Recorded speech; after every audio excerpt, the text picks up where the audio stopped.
Roselyne Bachelot a retrouvé sa liberté de ton.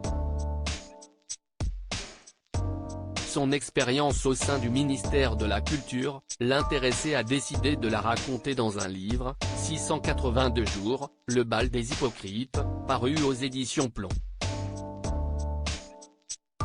Ce jeudi 5 janvier, elle était justement l'invitée de cet avou pour faire la promotion de cet ouvrage qui fourmille d'anecdotes. Si Roselyne Bachelot n'a pas hésité à s'en prendre à Benjamin Biolay, qui l'a interpellé à plusieurs reprises durant la crise sanitaire, Pierre Lescure a en revanche été surpris de constater que Bruno Le Maire avait été épargné par son ancienne collègue. Les meilleurs bons mots, vous les attribuez à Bruno Le Maire. Et là, j'ai été étonné, a commenté le chroniqueur de cet avou.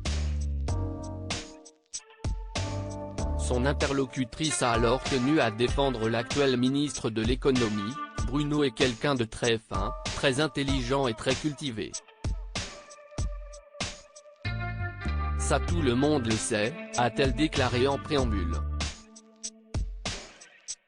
Pour autant, à en croire Roselyne Bachelot, Bruno Le Maire peut aussi montrer un tout autre visage en coulisses. Il peut être un peu vachard, mais j'ai promis que je ne répéterai pas les vacheries qu'il disait sur les collègues, a-t-elle confié, amusée, sur le plateau de cet avou. Si, dans le volume 2, lui a alors suggéré Pierre Lescure. Alors, le ministre de l'économie et des finances a-t-il du souci à se faire ou peut-il compter sur la parole de son ancienne collègue du ministère de la Culture ?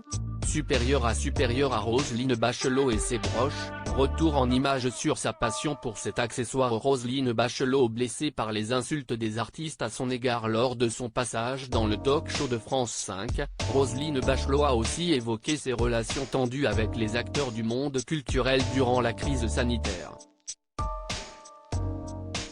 Comme elle y fait référence dans son nouveau livre, l'ancienne ministre de la Culture a regretté le double langage de certaines personnalités suite à la fermeture des lieux culturels.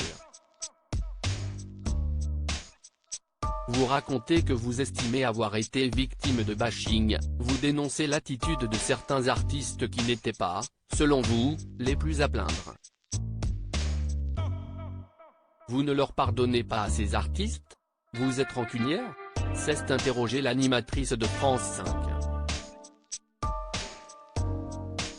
Roselyne Bachelot a assuré qu'elle leur avait pardonné depuis. Je dois dire que j'ai d'autant mieux accepté parce que j'aime les artistes et que j'ai compris leur souffrance d'être privés de leur public.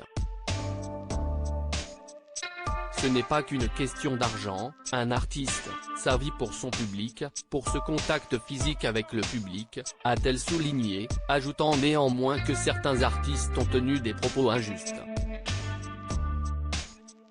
À bon entendeur. Crédit photo, capture d'écran France 5.